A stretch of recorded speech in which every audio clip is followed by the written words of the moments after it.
sense of belonging is very much affected by the people I am with.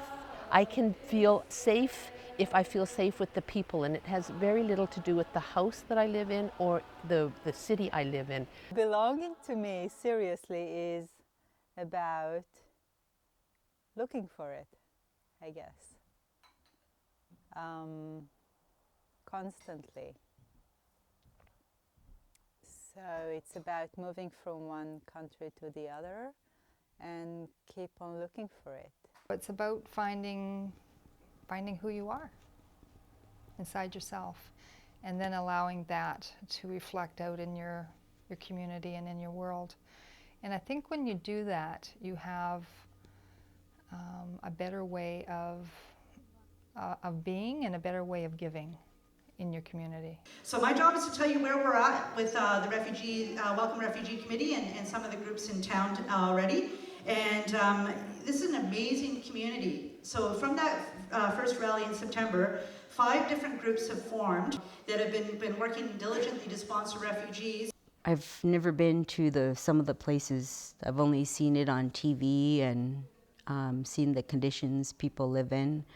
And I look at those people are indigenous to where they're from, and we're indigenous people. So if people came to our lands and had the same respect for the lands and the people, then I believe that we're meant to live together.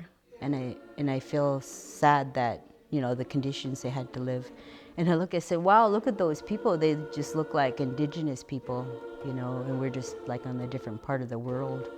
And they have their culture, and their lives are, you know, being dismantled because of violence. It's like the resilience and capacity of humans to endure is mind-blowing. But that doesn't mean that resilience doesn't come with a lot of confusion and a sustained internal trauma. So how do we note that as people arrive, as new refugees? How do we attend to that? Refugees, real refugees, are frightened, they've been traumatized, and we who have no concept of what it's like to live in that kind of fear. I'm a child of a refugee, and if you look at the studies, that we demonstrate a lot of the same sort of characteristics. In that I actually get very overwhelmed by a whole lot of people. And so the thing that makes me feel most welcome is when people that make it possible for me to approach them, rather than everybody flooding at me and offering me everything. I'm going to use the word acceptance, and showing that acceptance, that even though you're from another culture, whatever, that I accept you, that I will stop and talk with you, that I'll smile, that I'll slow my speech down a bit so you can pick up on the English until you're fluent, and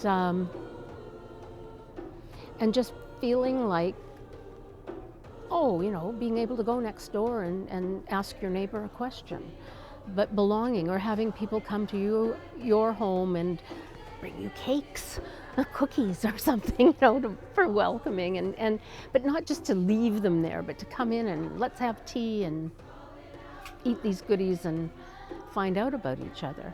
It'll be difficult because most of the winter everybody's indoors in Canada, but you know, just knowing that even in the winter you can go out and say hi to your neighbor or bring a meal or do something like that, it's helpful. It's a way to belong. Yeah, just not being afraid to walk away from situations and question ourselves and our behaviors, but then also not to be afraid to step out and make mistakes, because we're bound to make them, and if we don't make them, we won't learn from them.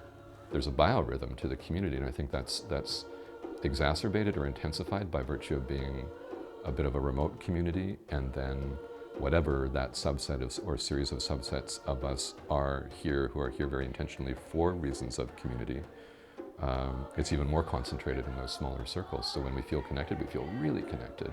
And when we don't feel connected, we feel really not connected. I think the main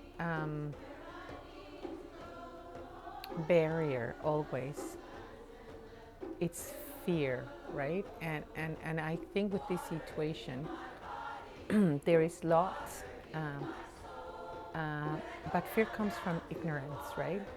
But I think just to be friendly on an ongoing basis and find commonality, because we all have commonality with each other in some way.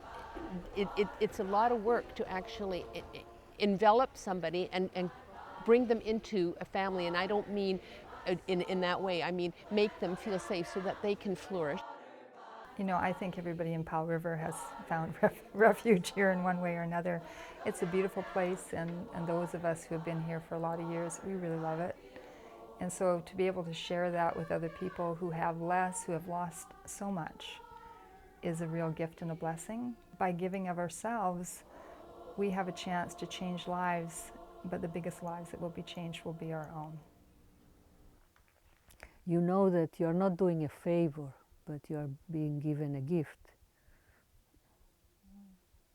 And you make the best out of it. The welcoming totems, when I see that, that's what I see. It's just a welcoming of, you know, a place of understanding, and our people that have always been open like that, you know. Whenever you see gatherings take place, their hands are open in gestures also. I think it's putting it into practice and to recognize that. And I think there's a lot of teachings that come with it. I think it's really amazing that we can bring all of these people together, and that we're here genuinely to welcome new people to Powell River. I've got holes in my soul, north, south, don't know which way to go. I know there's gotta be a place I can call home, a place I can call home.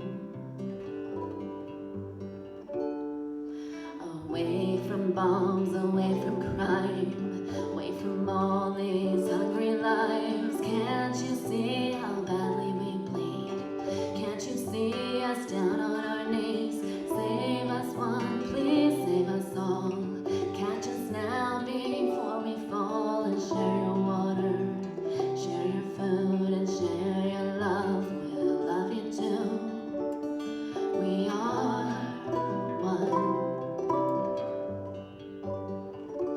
We